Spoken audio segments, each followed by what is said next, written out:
수능 특강 독서 지문 사회문화 3강을 공부를 해보려고 하는데요.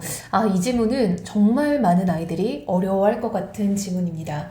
일단 경제 지문이다 보니까 학생들이 일단은 많이 어려워하고요. 또 약한 영역이죠. 그런데 소재도 매우 어렵고요. 조금 까다롭게 쓰여 있는 게 맞는 것 같습니다. 여러분, 이 정도 지문이 연계가 된다면 정말 이거는 학생들 입장에서 거의 공포에 가까울 것 같아요. 그래서 우리 친구들이 천천히 잘 읽어보면서 특히 이 사회문화 3강이 내신 범위에 들어간 친구들은 이 부분을 되게 정리를 잘 해줘야 될 것 같아요.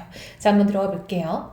기업 활동에서 위험이란 미래에 대한 예측의 불안전성에 기인한 불확실성으로서 실제적인 결과가 기대한 결과와 다르게 나타날 가능성을 의미한다. 자, 여러분, 지금 시작하자마자 위험의 정의에 대해서 쭉 설명하고 가고 있죠. 국제금융거래에서 기업이 직면할 수 있는 위험 중 환위험은 여러분, 위험 중 환위험이라는 건요, 이제 많고 많은 위험 중에 그 중에서도 환위험이라는 걸 보자는 거예요. 그럼 여러분, 환위험도 위험에 속해 있으니까 이러한 특징은 다 가지고 있는 거예요. 쌤이 이거 늘 우리 이제 같이 공부하는 우리 학원의 학생들에게 방학 2달 동안 평가원 기출 분석하면서 열심히 시켰던 겁니다. 자, 여러분, 푸바오는요, 오랜만이죠? 팬더이죠. 자, 여러분, 이때 우리가 이 팬더를요, 문법적으로 상이어, 푸바오를 하이어라고 합니다. 상대적으로 더 위에 속해 있는 단어들이 상이어고요. 더 아래 카테고리들이 이제 하이어가 되는 거예요. 그럼 여러분, 하이어는 상이어에 속해 있기 때문에 상이어의 의미를 다 가지고 있죠. 무슨 말이냐면요. 푸바오는 팬더에 속해 있으므로 팬더가 가지는 특징은 다 가지고 있다는 거예요.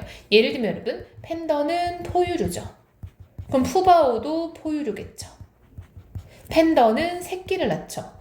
푸바오도 팬더니까 새끼를 낳겠죠. 이렇게 하이어는 상이어의 모든 의미를 포함한다. 이걸 우리가 함의한다 라고 말을 하거든요. 따라서 환위험은 위험의 하이어이기 때문에 미래에 대한 예측의 불안전성에 기인한 불확실성이고요. 실제적인 결과가 기대한 결과와 다르게 나타날 가능성인 거죠.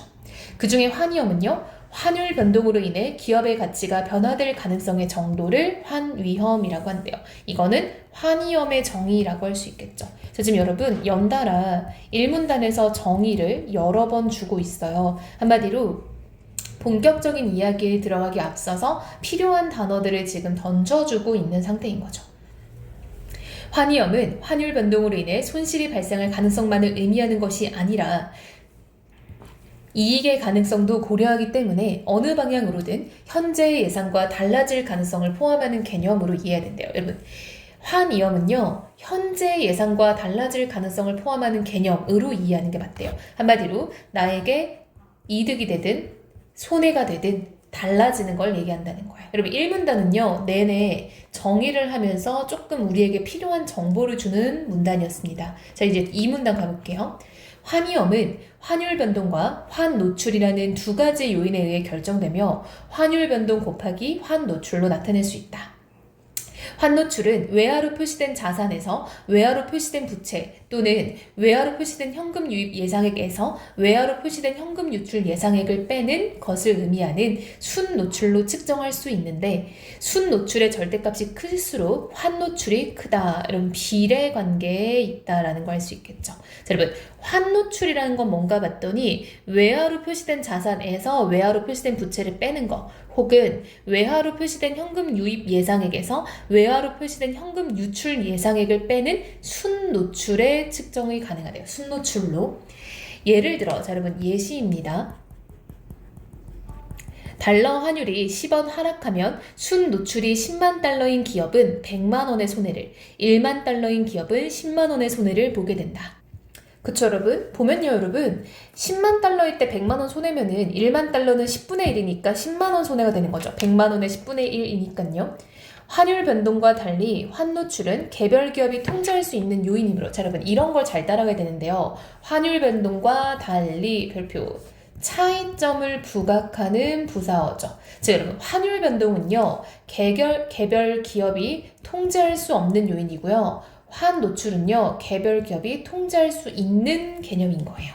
환 위험을 줄이기 위해서는 환 노출을 파악하고 이를 적절히 관리해야 한다. 자, 여러분 이제부터 무슨 얘기를 하겠어요? 환 위험을 줄이기 위해서 환 노출 파악과 관리를 어떻게 해야 될까? 이게 바로 이 글의 방향성이라고 할 수 있겠죠. 쌤이 봤을 때 원래 이 글은요, 1, 2문단을 합쳐서 첫 문단으로 보는 게 맞을 것 같아요. 자, 이제 본격적 이야기 나옵니다. 환 위험 관리 기법은요, 다양한 종류의 환 노출을 관리하여 경영상의 불확실성을 제거하기 위한 방안들을 뜻하는데 해지 기법이라고도 한대요. 자, 여러분, 해지 기법은 바로 환 위험 관리 기법이라는 거죠. 해지 기법에 따라 수반되는 거래 비용, 효율성이 달라지므로 환 위험의 종류와 크기, 미래의 경제 상황을 고려하여 다양한 기법을 비교 검토해서 효율적인 환 위험 관리 전략을 수립해야 한다. 환 노출은 여러 가지로 나눌 수 있는데 그 중에서 거래 노출은 외화 표시 거래의 청산 과정에서 환율의 변동으로 인해 환차익 또는 환차손이 발생할 수 있는 정도를 말한다. 자, 여러분 여기도 지금 뭐가 시작됐냐면요. 환 노출은요. 여러 가지가 있는데요. 그 중에서도 거래 노출이 있구나 이렇게 되는 거예요. 그쵸? 보이죠 여러분? 여기 보면요. 환 노출은 여러 가지로 나눌 수 있는데 그 중에서 거래 노출이 있대요. 그럼 이거는 이제 분류의 어떤 전개 방식인 거죠. 거래는 이미 끝났으나 결제가 나중에 이루어지는 경우 그 사이에 일어난 환율 변동이 결제 대금의 가치 변동을 야기할 수 있는 것이다. 거래 노출을 관리하기 위한 기법은 크게 기업 내부적으로 재무관리를 이용하여 환 위험을 관리하는 내부적 관리 기법과 외환시장과 금융시장의 상품을 이용하여 환 위험을 관리하는 외부적 관리 기법이 있대요. 여러분, 자, 거래 노출을 관리하는 내부적 관리 기법이 있고요. 외부적 관리 기법이 있대요. 이렇게 계속 지금 분류로 나가고 있는 거 알 수 있겠죠. 자, 보면요. 여기 있죠? 나눌 수 있다. 여기다 포인트 잡아볼게요. 이게 또 분류인 거 우리가 알 수 있겠죠. 자, 우리 하나씩 좀 들어가 보면요, 여러분. 자, 내부적 기법은 뭔가 봤더니 내부적으로 재무관리를 활용하는 거래요. 그쵸? 자, 여기 보면요. 내부적으로 재무관리를 이용해서 관리하는 것. 두 번째, 외환시장과 금융시장의 상품을 이용하여 환위험을 관리하는 외부적 관리 기법. 이렇게 두 가지가 있다라는 거죠. 자, 여러분 또 여기서 우리가 이 부분만 조금 더 이해를 해볼게요. 여러분 이 부분이 바로 거래 노출과 관련된 부분인데요. 무슨 내용인가 라고 봤더니 이런 느낌인 거예요. 자, 한마디로 여러분 우리 친구들이 뭐 이제 계약을 한 거죠. 기업에서. 근데 이런 거예요. 당시에는 내가 어떤 것을 1,000원에 1,000원이라 하지 말고 환율이니까 1달러라고 해볼게요. 내가 무언가를 1달러에 100개를 팔기로 한 거예요. 근데 그 당시에 환율이 1,000원이었다는 거죠. 그쵸? 1달러가 1,000원일 때 내가 너한테 100개 팔게 라고 약속을 한 거예요. 그래서 이미 여기서 이제 좀 약속이 돼서 그렇게 하자라고 했는데 이후에 시간이 지났더니 환율이 1달러에 1,500원으로 달라진 거예요.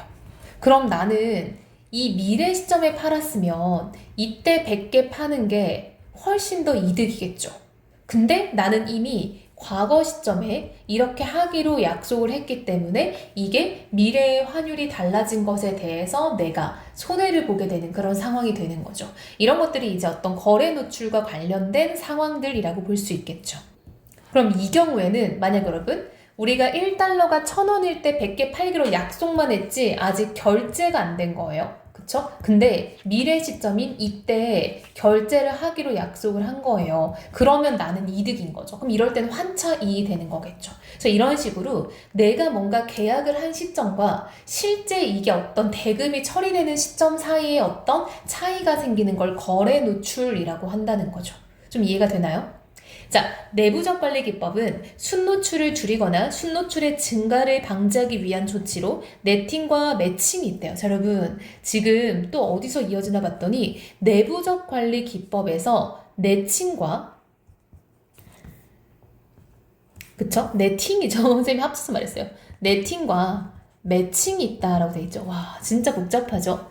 자, 그랬을 때 이 네팅이라는 건 뭔가 봤더니 다국적 기업의 본사와 지사 또는 지사 상호 간에 발생하는 채권, 채무 관계를 개별적으로 결제하지 않고 일정 기간 경과 후에 채권 채무 관계를 상쇄한 후 차익만 결제하는 제도이다.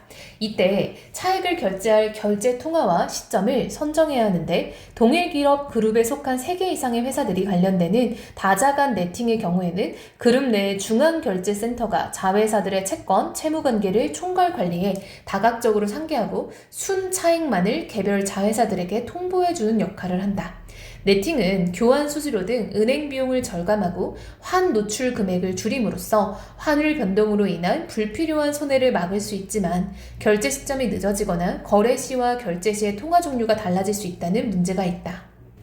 자, 그럼 한마디로 이 네팅이라는 건 뭐냐면요. 이게 약간 좀 묶는다의 느낌이에요. 그래서 묶어서 처리하자라는 거예요. 자, 묶어서 여러 회사를 한꺼번에 처리를 함으로써 조금 이제 거래에 필요한 어떤 노력과 비용을 절감하는 거죠. 그게 지금 네팅의 포인트고요. 일단 여러분 여기서 말하는 환 노출이라는 건요. 환 위험과 연관이 되어 있는 거잖아요. 그쵸? 그러다 보니까 이 환 노출을 막으려는 거는 환 위험을 통제하려는 거고, 즉 이 네팅을 하려는 어떤 목적도요. 불확실성의 소거라고 보면 좋겠죠. 불확실성을 최대한 줄여나가고자 하는 어떤 방법 중에 하나라고 보면 좋을 것 같아요. 자, 이제 두 번째 매칭입니다. 매칭은 외화자금 흐름의 불일치에서 발생할 수 있는 환 위험을 원천적으로 제거하기 위해 외화자금의 유입과 유출을 통화별, 만기별로 일치시키는 전략이다. 예를 들어 예시죠. 미국에 자동차를 수출하고 달러로 수출 대금을 받는 우리나라의 기업이 부품 및 원자재의 수입 대금을 달러로 지불한다면 달러 유입과 유출이 상쇄됨으로써 환 노출이 감소된다. 여러분 환 노출은 외화 표시 자산에서 이제 외화 표시 부채를 빼는 거잖아요. 그쵸? 여러분 외화 표시 자산은요. 우리가 수출을 해서 얻는 돈인 거죠. 플러스 돈이고요. 그 다음에 외화 표시 부채는요. 내가 이제 원자재를 수입해서 쓰는 어떤 마이너스 금액인 거죠. 그래서 한마디로 이게 이제 환노출이다 라고 앞에 나와 있었어요. 네팅이 보통 동일한 그룹 내에서 적용되는 것에 비해, 여러분 뭐뭐에 비해라는 거 나오는 거 보니까 반대는 이제 좀 차이점을 나타내는 거겠죠? 매칭은 동일한 그룹 내뿐만 아니라 제3자 간의 거래에도 자주 적용된대요. 그럼 이게 여러분 네팅과 매칭의 차이점이겠죠. 네팅은 이게 안 되는데 매칭은 이게 된다라는 거죠.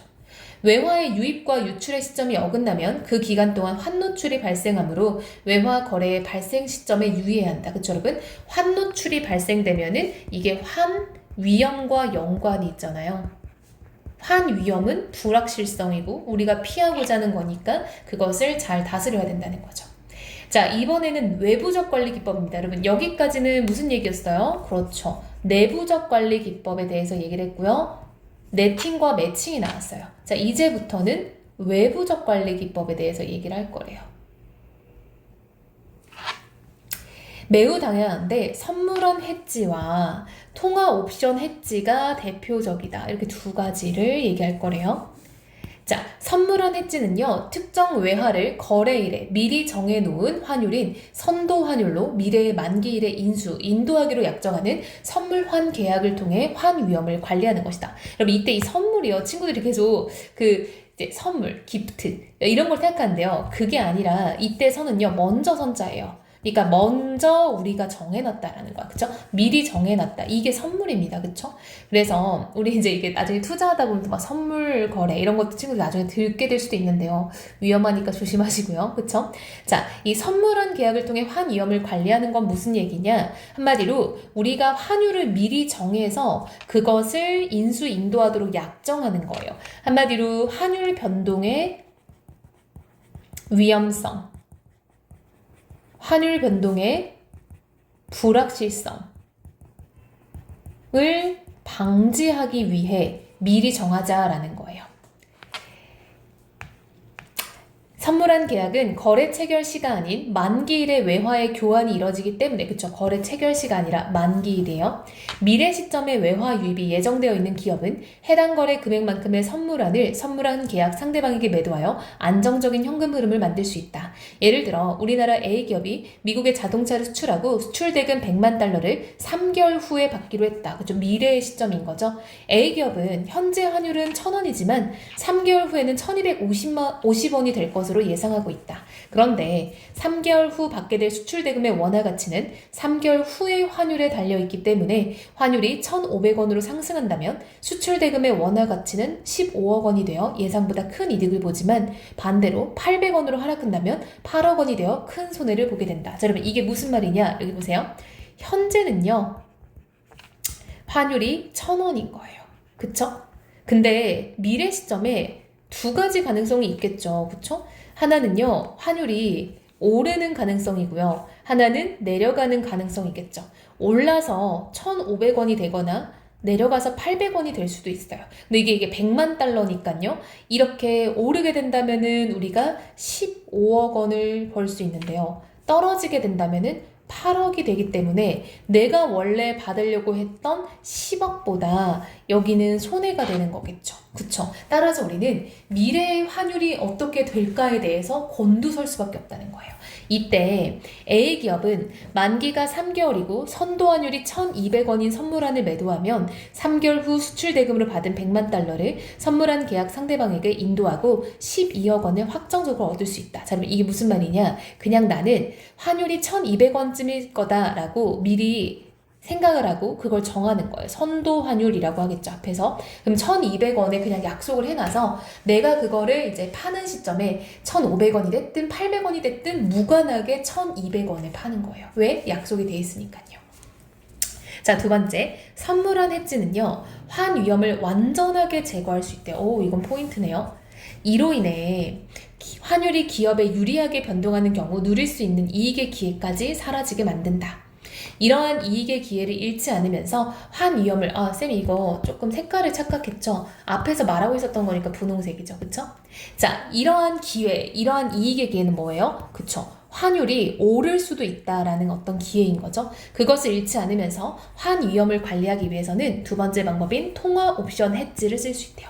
통화 옵션이란 외환을 미리 약정된 행사 가격으로 만기일 또는 그 이전에 매입하거나 매도할 수 있는 권리가 부여된 계약이래요. 매입 청구권이 부여된 옵션은 콜옵션이라고 하고요. 매도 청구권이 부여된 옵션은 풋옵션이라고 한대요. 콜옵션은 환율이 상승할 때, 풋옵션은 환율이 하락할 때 이익이 발생된대요. 그쵸? 각각 환율 상승 위험과 환율 하락 위험을 관리하기 위한 수단으로 활용할 수 있다. 각각 어떻게요? 이때는 콜옵션, 그쵸? 이때는 풋옵션이겠죠. 통화옵션은 선물한 계약과 유사하나 옵션 매입자가 환율에 따라 옵션의 행사 여부를 선택할 수 있는 권리가 부여됐다는 점에서는 차이가 있대요. 그럼 이게 선물한 계약과의 어떤 공통점이고요. 아래는 차이점에 해당하는 거겠죠. 옵션 매입자는 자신에게 유리할 때만 옵션을 행사하는 권리를 가지는 대가로 옵션 행사 여부와 무관하게 옵션 매도자에게 옵션 프리미엄을 지급해야 된대요. 한마디로 이래도 내가 쓸 수 있고 저래도 쓸 수 있으니까 나한테 조금 이득이 되잖아요. 그래서 나는 프리미엄, 어떤 대가를 제공한다는 거죠. A기업이 위와 동일한 상황에서 행사 가격이 1달러당 1,200원이고 옵션 프리미엄이 달러당 10원인 달러와 풋 옵션을 매입하면 3개월 후의 환율에 따라 옵션 행사 여부를 결정할 수 있다. 여러분 이게 바로 이제 이 통화 옵션 해지의 특징인 거죠. 통화 옵션 해지는요, 내가 환율에 따라 결정이 가능해요. 선물한 해지는요, 내가 미리 정해놨으면 정해놓은 대로 이수해야 됐죠. 그쵸? 얘는 정한 대로 따라야 돼요. 근데 통화 옵션 해지는 환율에 따라 내가 결정이 된다는 거죠.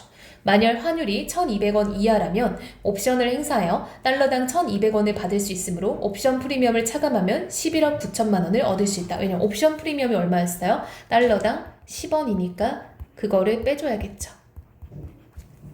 이와 반대로 환율이 1,200원보다 높다면 옵션을 행사하지 않고 수출 대금으로 받은 100만 달러를 그대로 외환시장에 팔아서 11억 9천만 원보다 더 많은 원화를 얻을 수 있다. 그쵸 여러분? 이게 바로 이 통화 옵션 해지의 장점인 거죠.